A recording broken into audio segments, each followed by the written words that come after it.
ถวายความเคารพพระมหาเถรานุเถระครูบาอาจารย์เจ้าทั้งหลายทุกตนทุกองค์เจริญสุขเจริญธรรมสาธุชนพุทธบริษัททั้งหลายที่ได้สดับรับฟังธรรมะทางสถานีวิทยุวัดฝ่ายหินมหาวิทยาลัยเชียงใหม่ในวันนี้วันที่19เมษายน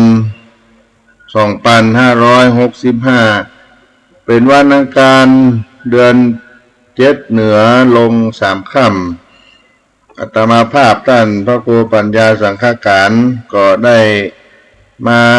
มาพบกับพี่น้องศรัทธาสาธุชนทั้งหลายที่ได้สดับรับฟังธรรมะสาระธรรมเมื่อค่ำยามเย็นในวันนี้เป็นวันหลังจากได้ร่วมกิจกรรมประเวณีปีใหม่เมืองในมหาสงกรานต์ล้านนาได้ผ่านพ้นไปแต่ก็ยังอยู่ในห้วงบรรยากาศของปีใหม่เมืองกันอยู่ด้วยกิจกรรมต่างๆที่เราได้ทำกันไปนั่นก็เป็นประเพณีที่ได้สืบทอดกันมาแต่โบราณมาได้ทิ้งสืบทอดไปถึงอนุชนคนเมื่อล่าไปลูนทั้งหลายวันนี้ก็ได้มาพบกันในสาระธรรมเสียงธรรมวัดสลีโสดาพระอารามหลวงพระธรรมจาริกโดยอาตมาภาพท่านพระครูปัญญาสังฆการก่อนอื่นก็จะได้นำเอาสุภาษิตล้านนาไทยเอาป่านฝากพี่น้องท่านทั้งหลายในต้นรายการนี้ก่อนเนาะในบทสุภาษิตล้านนาไทยในบทที่ว่าก้อยอยู่ตามน้ำทำไปตามตัวน้ำเพียงใดดอกบัวเพียงอันก้อยอยู่ตามน้ำทำไปตามตัวน้ำเพียงใดดอกบัวเพียงอันความหมายนั้นมีอยู่ว่าปฏิบัติตนให้กลมกลืนกับบริบททางสังคมในสุภาษิตก้อยอยู่ตามน้ำทำไปตามตัวน้ำเพียงใดดอกบัวเพียงอันในวิถีชีวิตของเฮาอยู่ในสังคมในกลุ่มใหญ่ในวิถีชีวิตของเฮาก็ให้ปฏิบัติตนปฏิบัติตัวให้กลมกลืนกับบริบททางสังคมมีบทกล่าวเอาไว้ว่าสิ่งอันแวดล้อมแห่ห้อมอัตตาสปะนาจ้างปาหวันเวิงฮือหูตันการอย่าหานเกิดเกิงทิฏฐิควรเปิงปล่อยละยาฝืนอาจยาฝ่ากรรมราจะมานะกระด้างเมามัวก้อยอยู่ตามน้ำทำไปตามตัวแผ่นน้ำเพียงใดดอกบัวเพียงอันสิ่งอันแวดล้อมแห่ห้อมอัตตาสปะนาจ้างปาหวันเวิงฮือโหตันการอย่าหานเกิดเกิงทิฏฐิควรเปิงปล่อยละยาฝืนอาจยาฝ่ากรรมราจะมานะกระด้างเมามัวก้อยอยู่ตามน้ำทำไปตามตัวแผ่นน้ำเพียงใดดอกบัวเพียงอันความในข้าวนี้มีสาระว่าสิ่งต่างๆรอบข้างบางครั้งนำพาให้ชีวิตเอ็นเอียงเสียหลักขอให้หูตันเหตุการณ์เข้าไว้พยายามละทิฏฐิมานะอย่าคัดขวางอย่าฝืนผู้มีอำนาจให้ทำตัวเหมือนดอกบัวคือระดับน้ำเพียงใดดอกบัวอยู่ระดับนั้นก็อยู่ตามน้ำทำไปตามตัวน้ำเพียงใดดอกบัวเพียงอันปฏิบัติตนให้กลมกลืนกับ บริบททางสังคมเป็นสุภาษิตล้านนาไทยเอามาปั่นเอามาฝากพี่น้องในต้นรายการสาระธรรมยามเย็นวัดสลีโสดาพระอารามหลวงในวันนี้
ท่านสาธุชนทั้งหลาย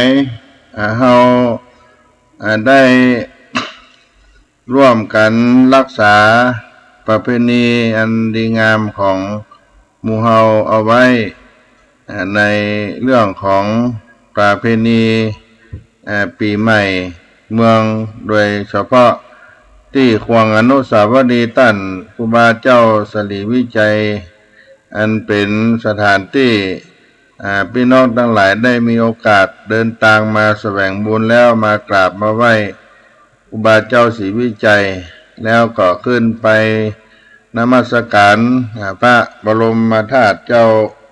ดอยสุเทพเป็นประเพณีที่เราได้ผ่านพ้นกันไปหลังจากที่เราได้ประสบภาวะโรคในปัจจุบันก็คือโรคไวรัสโควิด-19 ทำให้เราท่านทั้งหลายปราศสะดวกสบายมีความอึดอัดกันมา 2-3 ปีนี้ก็ผ่อนบางลงไปอาตมาภาพก็หันศรัทธาญาติโยมทั้งหลายได้ปากันมากราบมาไหว้พระบรมธาตุเจ้าดอยสุเทพไหว้ครูบาเจ้าศรีวิจัยวัดวาอารามสำคัญในอำเภอเมืองเชียงใหม่ก็อุ่นงำกันขึ้นมาทำให้ประเพณีของเฮานั้นมีชีวิตชีวาขึ้นมามีความสำคัญกับพี่น้องผืนแผ่นดินล้านนาเป็นอย่างยิ่งก็คลึกคลื้นกันขึ้นมาในประเพณีปีใหม่เมืองที่ได้ซบเซากันไปอยู่กินกันลำบากแต่ก็ไม่ได้ประมาทในการดำเนินชีวิตอยู่ในความที่ต้องดูแลตัวเองให้ระมัดระวังกันอยู่แต่ก็ผ่านพ้นไปในปีใหม่เมืองในกิจกรรมสำคัญในวันสังขารล่องวันเนาวันพญาวันปักปีปักเดือนปักยามก็มาก็เป็นการเริ่มต้นในชีวิตของเราท่านทั้งหลายปีใหม่สงกรานต์ถือเป็นประเพณีสำคัญถึงมวลทั่วประเทศไทย ทั้งประเพณีสงกรานต์ไทยปีใหม่ล้านนาที่ได้ยึดถือกันมาช้านานเป็นวันที่ครอบครัวจะได้อยู่พร้อมหน้าพร้อมตาเนื่องจากหลายๆครอบครัวที่มีลูกมีหลานไปทำการทำงานในต่างจังหวัดจะได้ใช้โอกาสนี้มา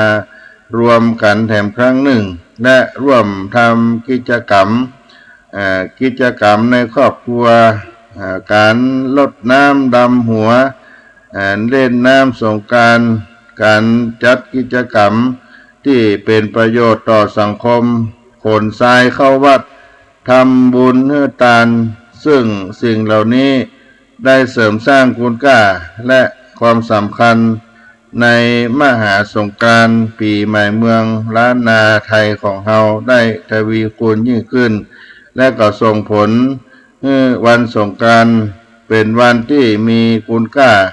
และมีความหมายต่อหลายๆคนในครอบครัวพ่อแม่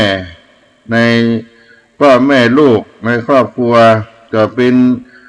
ประเพณีที่ให้คุณค่าแก่ครอบครัวในปีใหม่เมืองหรือว่าสงกรานต์มหาสงกรานต์เป็นช่วงที่ลูกหลานเฮามาพบกันในครอบครัวได้กราบได้ไหว้พ่อแม่อันเป็นผู้ให้กำเนิดเกิดมาตลอดถึงพ่ออุ้ยแม่มอนปู่ตาน้าลุงทั้งหลายที่เคารพนับถือในครอบครัวญาติผู้ใหญ่ในหมู่บ้านให้เกิดความผูกพันกันมากขึ้นนอกจากนั้นจะได้มาพบมาปะกินข้าวกินน้ำร่วมกันในครอบครัวซึ่งสิ่งทั้งหลายเหล่านี้ก็เป็นประโยชน์ต่อสังคมในครอบครัวของเราได้มามาพบกันได้ขอความเป็นมงคลขอพรปีใหม่ในรอบปีที่ผ่านมาอาจจะได้ประมาทพลาดพลั้งซึ่งกันและกันก็เป็นการขอขมากันในปีหนึ่งที่ให้ครอบครัวเกิดความอบอุ่นและคุณค่าในสาธารณะส่วนรวมปีใหม่สงกรานต์ล้านนาปีใหม่พื้นเมืองเหนือนี้จะเป็นสิ่งที่ให้ความเอื้ออาทรกันเป็นอย่างมากหลายบ้านถือโอกาสนี้ได้ทำกิจกรรมที่สำคัญทำความสะอาดบ้านสะอาดที่อยู่อาศัยของเครื่องใช้ต่างๆนานาให้สะอาดสะอ้านรวมไปถึงพื้นที่ที่เป็นสาธารณะบอกว่าจะเป็นวัดวาอารามสถานที่ศักดิ์สิทธิ์ในหมู่บ้านของเราไปเที่ยวไปพัดกุฏิวิหารอุโบสถพระธาตุเจดีย์ไม้สลีมหาโพธิรวมถึงได้ทำบุญเพื่อทานอันเป็นสาธารณะแก่ในสังคมในชุมชนของเราหรือว่าโครงการต่างๆนานอกจากนี้มหาสงกรานต์ล้านนาปีใหม่เมืองหรือสงกรานต์ในภาคเหนือของเราหรือมหาสงกรานต์ขึ้นปีใหม่ของประเทศไทยก็เป็นช่วงที่พุทธศาสนิกชนได้ถือโอกาสได้กระทำปั้มเพ็งการให้ทานการได้ประพฤติปฏิบัติฟังเทศน์ฟังธรรมได้ทำบุญถวายภัตตาหารใส่บาตรหยาดน้ำแก่พระสงฆ์สามเณรอุทิศส่วนกุศลไปให้ผู้ล่วงลับดับขันธ์ได้ทำนุบำรุงวัดวาอารามให้ความสามัคคีช่วยเหลือกันในชุมชนในสังคมมหาสงกรานต์ล้านนาปีใหม่เมืองก็ทำให้เรา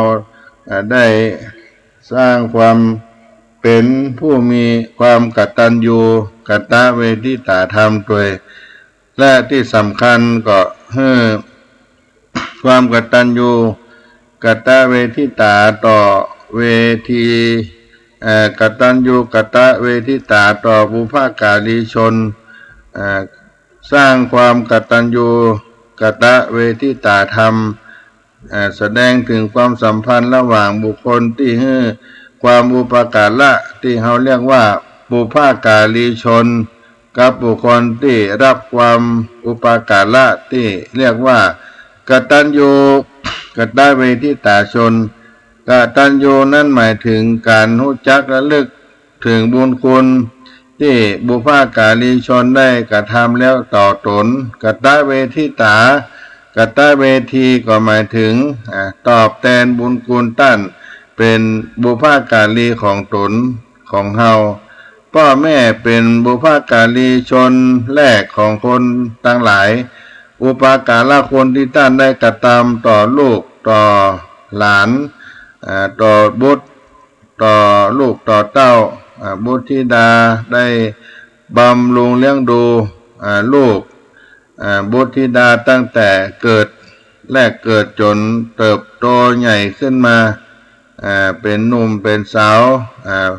ได้พร่ำสอนอบรมความรู้เบื้องต้นในการดำเนินชีวิต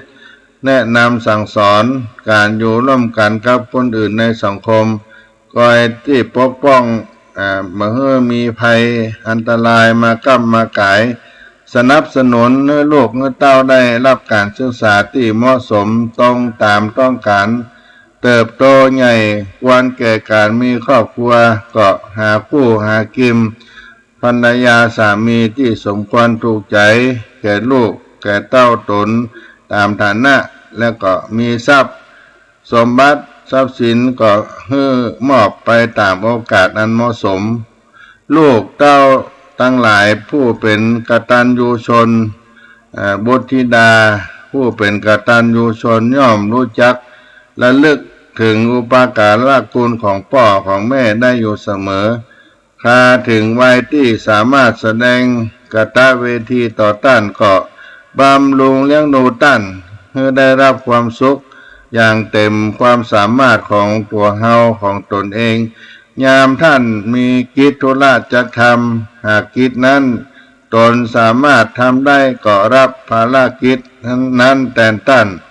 รักษาชื่อเสียงอันดีงามของวงศ์สกุลให้ดำรงสืบต่อจากท่านทำตนให้เกิดความภาคภูมิใจและก็ยินดี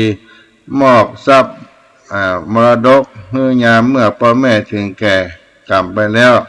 ก็ทำการบำเพ็ญกุศลอุทิศส่วนผลบุญให้แก่ท่านอันนี้เป็นกตัญญูต่อพ่อต่อแม่และประการหนึ่งต่อครูบาอาจารย์ผู้เป็นบุพการีชนที่สองของคนทั้งหลายอุปการะคุณที่ครูบาอาจารย์ทำต่อลูกศิษย์ได้อบรมสั่งสอนศิลปะวิทยาให้แก่ศิษย์อย่างเต็มความสามารถบ่ได้ปิดบังอำพรางให้ลำเอียงด้วยความฮักความจังแนะนำให้ศิษย์ได้รู้จักวิธีการดำเนินชีวิตไปสู่ความสำเร็จคราใดที่ลูกศิษย์ทำดีมีผลงานก็ยกย่องให้ได้มีชื่อเสียงปรากฏในเพื่อนฝูงคราวที่ลูกศิษย์ทำบดีก็พร่ำอบรมสั่งสอนแก้ไขด้วยใจเมตตากรุณาหวังให้ศิษย์ได้เป็นคนดีปกป้องชีวิตให้พ้นจากพยันตรายทั้งหลายที่จะเกิดขึ้นในขณะตนมีหน้าที่รับผิดชอบอยู่ศิษย์ผู้เป็นกตัญญูย่อมรู้จักและระลึกถึงอุปการะคุณของครูบาอาจารย์ได้อยู่เสมอเมื่อถึงการที่ตนสามารถแสดงกตเวทีต่อต้านได้ก็กระทำได้ทันทีเช่นตั้งอกตั้งใจเรียนศิลปะวิทยาที่ครูบาอาจารย์ได้พร่ำสอนเจ้าฟังคำแนะนำที่เกิดประโยชน์จากใจเมตตากรุณาของท่าน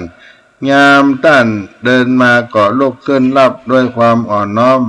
ยามท่านประสงค์ความช่วยเหลือในกิจการใดก็เข้าไปช่วยเหลือท่านด้วยความเต็มใจรับใจอุปถากท่านตามกำลังความสามารถของตนนี่ก็ได้ทำต่อครูบาอาจารย์ที่อันที่สามนั้นญาติโยมก็คือ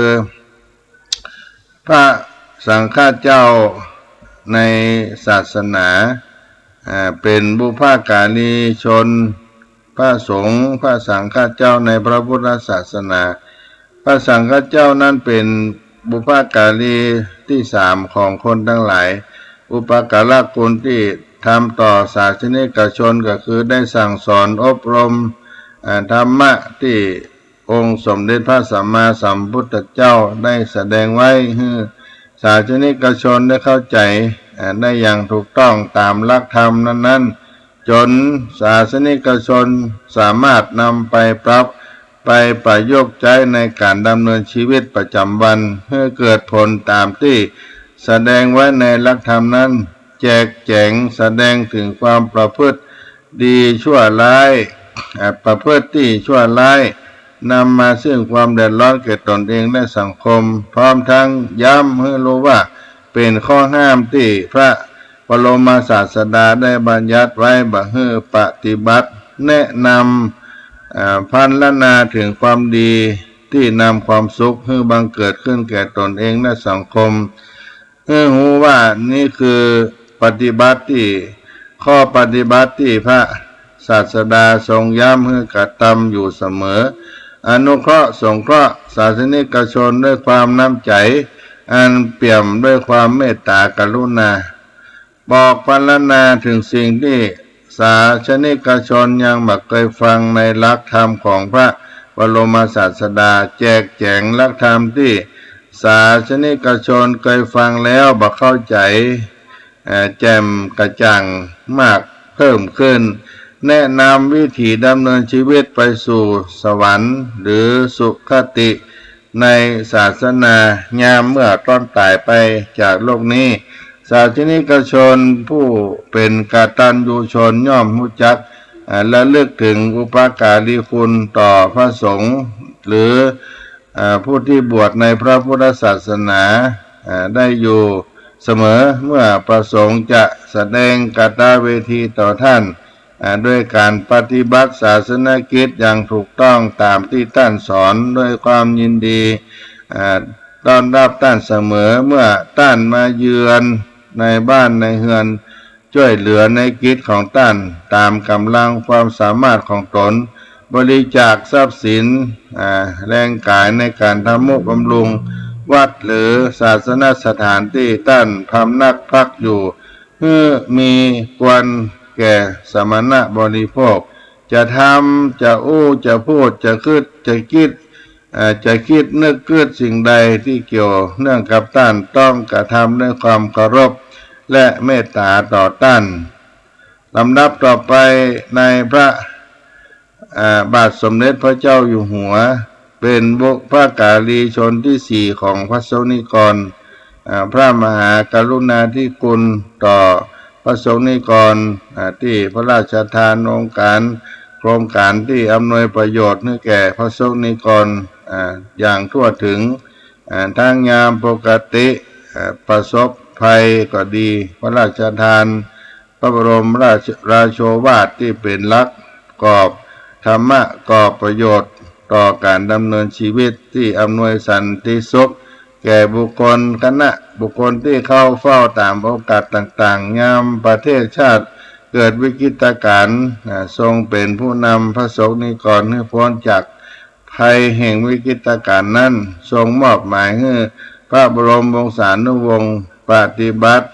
พระราชกิจแทนพระองค์เพื่อความต่อเนื่องของพระราชกิจนั้นๆอย่างนี้เป็นต้นเป็นการได้ให้พระมหากรุณาธิคุณแก่ปวงชนชาวประชานาราษฎร์เป็นอเนกประการพระสงฆ์นิกรผู้เป็นกตัญญูชนก็รู้จักและลึกถึงพระมหากรุณาธิคุณในพระมหากษัตริย์ผู้มีพระคุณอยู่เสมอประสงค์จะแสดงกตเวทีต่อพระองค์ด้วยการถวายความเคารพจงรักภักดีอย่างบริสุทธิ์ใจปกป้องเทิดทูนเกียรติยศให้มั่นคงดำเนินชีวิตให้อยู่ในกรอบของกฎหมายบ้านเมืองน้อมนำพระบรมราโชวาทมาเป็นหลักปฏิบัติให้เกิดสันติสุขแก่ตนและสังคมที่ตนอาศัย ร่วมมือเข้าใจพัฒนาชุมชนตนให้เป็นที่ดีมีสันติสุขเอื้อเฟื้อเผื่อแผ่กันตามแนวพระราชดำริการใดที่จะช่วยแบ่งเบาพระราชภาระเกาะขวนขวายดำเนินการให้เสร็จสิ้นปฏิบัติตนแสดงถึงความภาคภูมิใจที่ได้เป็นพระสงฆ์นิกรใต้ร่มพระบรมโพธิสมภารและอันดับต่อไปสามีภรรยาเป็นบุพการีชนที่ห้าของกันและกันอุปการะคุณที่สามีทำต่อภรรยาก็คือยกย่องนับถือว่าเป็นภรรยาให้เกียรติปกป้องภรรยาอยู่เสมอบ่ได้ดูหมิ่นประพฤตินอกใจมอบความเป็นใหญ่ในการดูแลบ้านเรือนและบริหารทรัพย์สินเพื่อจัดหาเครื่องแต่งตัวเครื่องอะไรต่างๆให้กับภรรยาตามโอกาสนั้นควรแบ่งเบาภาระในการเลี้ยงลูกบุตรธิดาตามการอุปการะคุณที่ภรรยาทำต่อสามีคือความยกย่องนับถือเป็นสามีรับภาระการงานในบ้านในเรือนให้ดีมีความขยันบ่เกียจค้านในกิจในการทั้งหลายรักษาบริหารทรัพย์ที่สามีหาได้มีสุขประโยชน์แก่ครอบครัวบ่ประพฤตินอกใจสามีอนุเคราะห์สงเคราะห์ญาติของสามีตามกำลังความสามารถได้รับความสุขความสบายตามฐานะสามีภรรยาผู้เป็นกตัญญูชนย่อมรู้จักระลึกถึงอุปการะคุณที่ได้รับอยู่เสมอเมื่อประสงค์จะแสดงกตเวทีต่อกันก็พึงทำหน้าที่ของตนตามสมฐานะบรรพชนผู้ฉลาดจึงได้สอนภรรยาให้ได้กราบได้ไหว้สามีก่อนนอนในอดีตและสอนเมื่อนอนที่หลังตื่นก่อนสามีพฤติกรรมเช่นนี้ย่อมสอนสามีให้สำนึกว่าภรรยาได้ฮักได้มอบชีวิตจิตใจ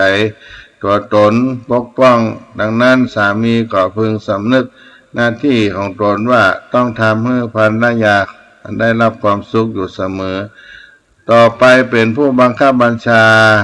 ย่อมเป็นบุพการีที่หกต่อลูกน้องผู้ใต้บังคับบัญชาอุปการะคุณที่ท่านได้ทำต่อผู้ใต้บังคับบัญชาจัดหาท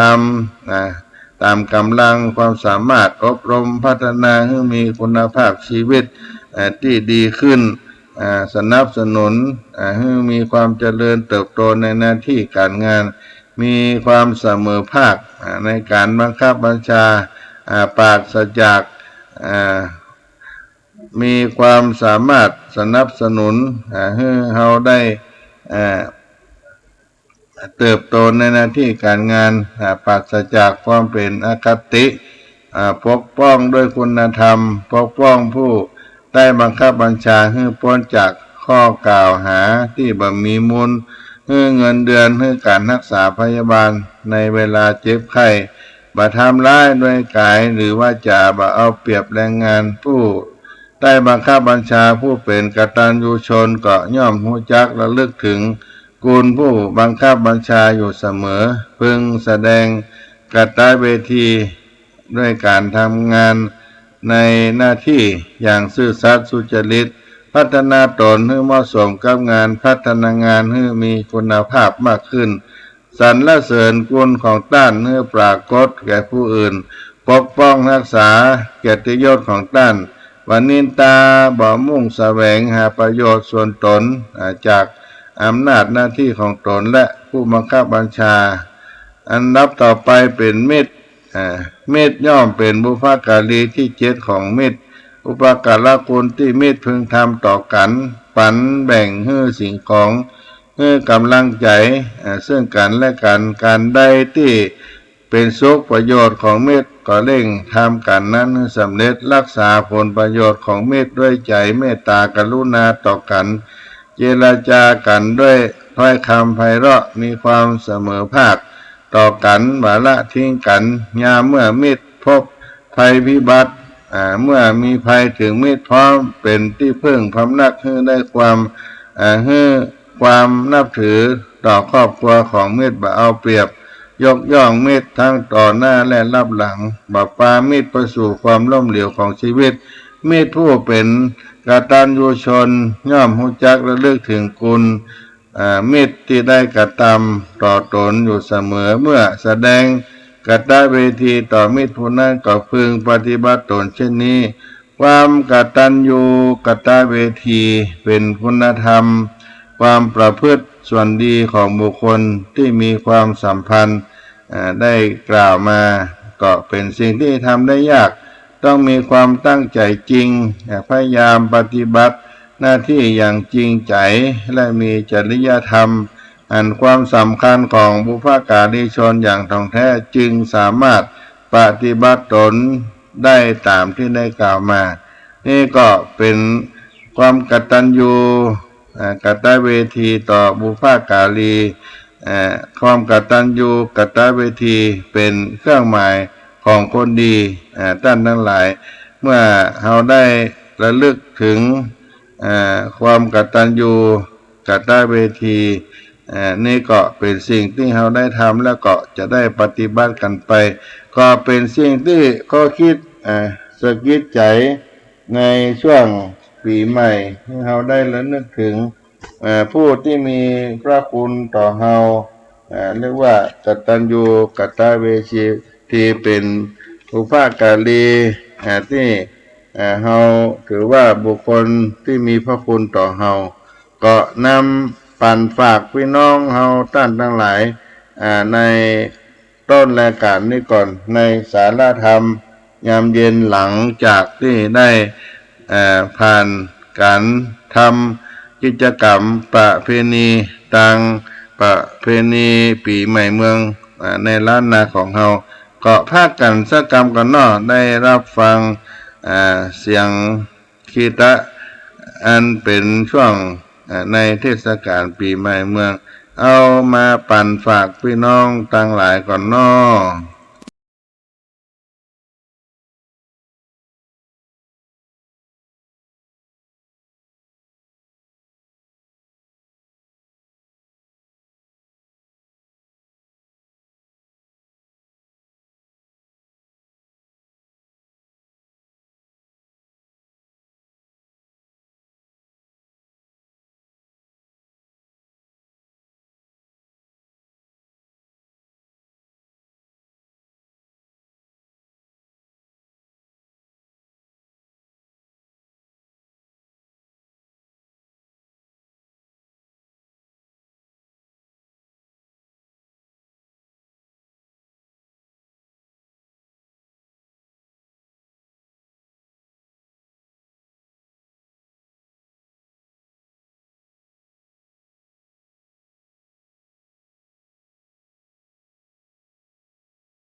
ศรัทธาสาธุชนทั้งหลาย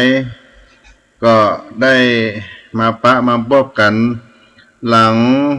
วันปีใหม่เมืองมหาสงกรานต์ล้านนาท่านทั้งหลายก็ได้อิ่มบุญอิ่มอกอิ่มใจกันมากนักในปีนี้เราก็ผ่อนเบาบางในเรื่องความอึดอัดในโลกาภัยต่างๆทำให้ใจจุ่มใจบานขึ้นมาสิ่งที่เราได้ทำเป็นประเพณีสืบทอดของพ่อแม่อุ้ยแม่หม่อนครูบาอาจารย์เราได้ลดน้ำดำหัวม่วนอกม่วนใจ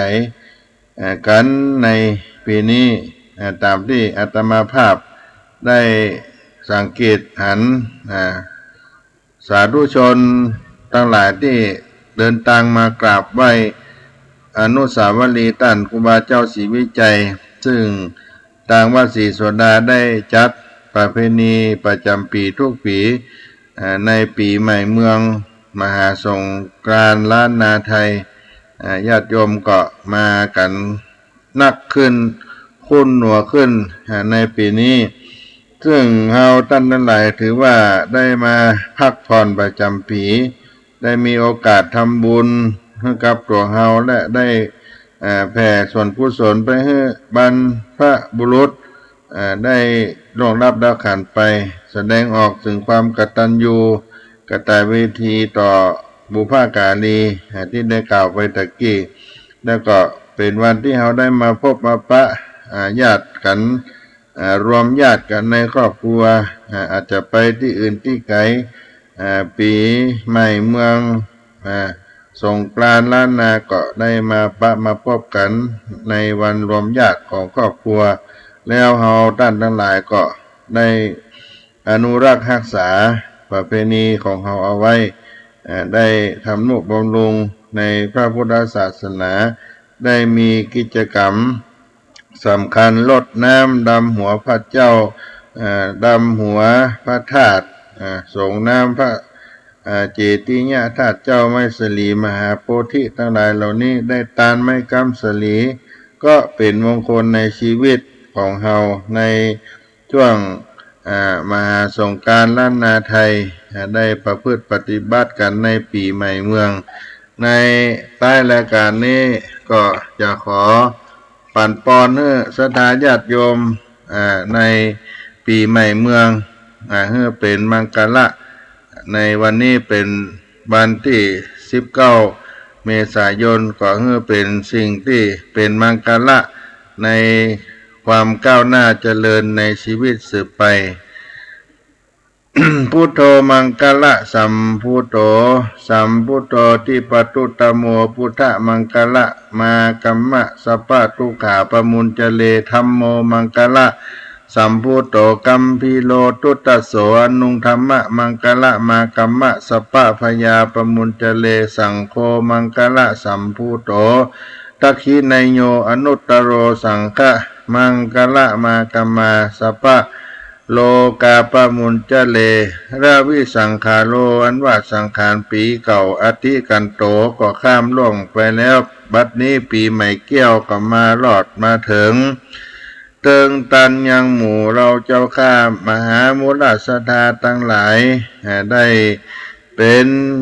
ผู้ได้อุปถัมภ์กัมจูพระพุทธศาสนาก็บ่ได้ละเสียยังจารีต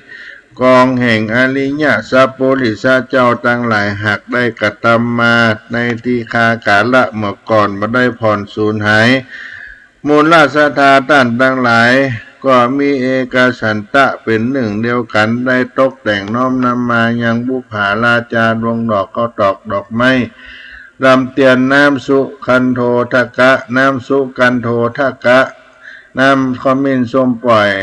หอมอ่อยมาลำเนียนมาจำเนียนไว้เหนือขันแบ่งปันเป็น5 โขถากปฐมวิภาคเบื้องต้นหัวตีก็มาปูจายังพระมุนีตนประเสริฐกว่าโลกทั้ง3 ตั้งไม้สลีมหาโพธิงามมีมากกันนาทุติยาต้นสองจักปองปุจจายังพระนวโลกุตละธรรมเจ้าเก้าประการกับตังพระปริญญาติธรรมอันงามสามสิ่งตาติญะอันเป็นต้นสามบุผางามบ่อเศร้าฝ่ายปุจจาถึงแก่พระอริยสังฆเจ้าหมักมนมีตั้งสมาธิสังฆเจ้าในกาลบัดนี้จัตุทะต้นสี่ดอกไม้กี่บานงามถวายปุจจาถึงสมถกรรมฐานวิปัสสนากรรมฐานตั้งครูบาอุปชฌาจารย์เจ้าทั้งหลายปัญจมะทวนหน้าปุจจาถึงพิตามันตาผู้มีกุณามาก่อนบัดนี้ท่านทั้งหลายก็ได้มาปูจาสุมากลวะในปีแม่แก้วพญาวันมาหลอดมาถึงเตืองแล้วเป็นมังกรมงคลได้สนงของขวายมาปูจาจักได้อุทิศนาบุญอันกุศลนี่ไปหลอดถึงแก่หมู่เทพบุตรเทวดาพญาอินตาพญาพรหมจตุโลกปาลาทั้งสี่พระอาทิตย์จันทร์อังคารพุธพฤหัสศุกร์เสาร์ราหูเกตเจ้าและหมู่นักขัตฤกษ์ทั้งหลายขอให้ได้รับรู้อนุโมทนาซึ่งบุญกินบุญทานแห่งเจ้ามหามุลสธาทั้งหลาย